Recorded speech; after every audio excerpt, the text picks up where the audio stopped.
Greetings and welcome back to room 303 in our Talks with Walt, as we are calling our readings through the deathbed edition of Walt Whitman's Leaves of Grass. We turn now to Curious to My 70th Year. And this queries that he's going to be referencing of his 70th year will be a set of questions. We're going to look at 6 actually questions in this little poem.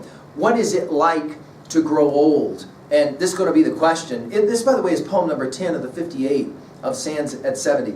There's going to be a lot of referencing here, I believe, back to Homer and then Milton and blindness. In other words, as things start to shut down as one grows older. Now, the assumptions are that you have been with us at learnstrong.net, down that left-hand side, Talks with Walt, our playlist.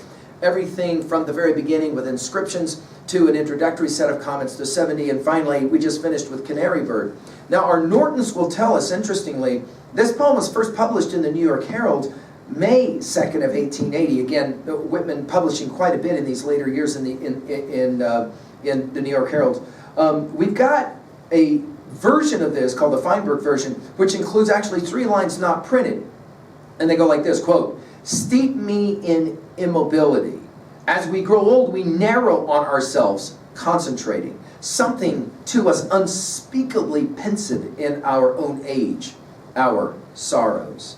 And when we get to the word harping in this poem, we're using it in the more colloquial sense. Nortons will tell us of tedious repetition. That is to say, over and over again, taking us, of course, back to as I sit writing here 2 poems ago with ennui. Let's enjoy the poem. Queries to My 70th Year. Queries, by the way, is only used 1 time in Leaves of Grass, and it's right here. I find that fascinating. Approaching, nearing, curious. Thou dim, uncertain spectre, bringest thou life or death, strength, weakness, blindness, more paralysis and heavier, or placid skies and sun? Wilt stir the waters yet, or haply cut me short for good, or leave me here as now, dull, parrot-like and old, with cracked voice, harping, screeching. This is an unsettling poem because it does put Whitman, as he is approaching 70, asking some very disturbing questions about what will the future be like.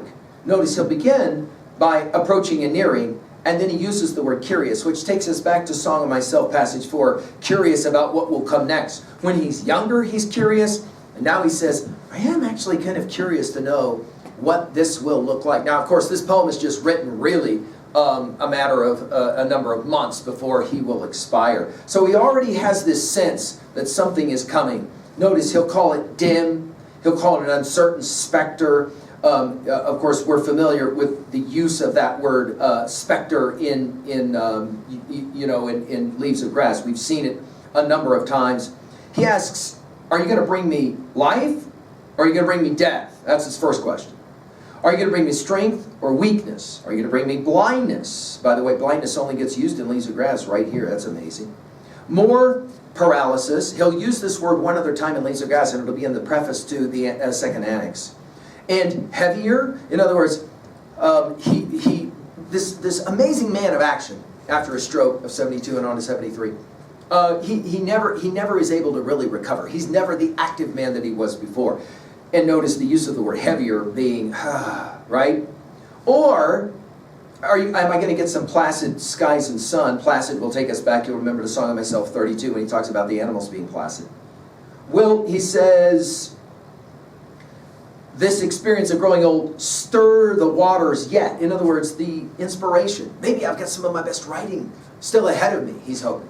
Or, maybe it's just going to happily cut me short for good. In other words, maybe it'll be a joy, it'll be okay that I don't have to go through the entire 7th decade with all of these terrible pains and aches and everything. Or, and again, note the irony of the use of the word leave, if the collection is called Leaves of Grass. Or, is it going to leave me here as now?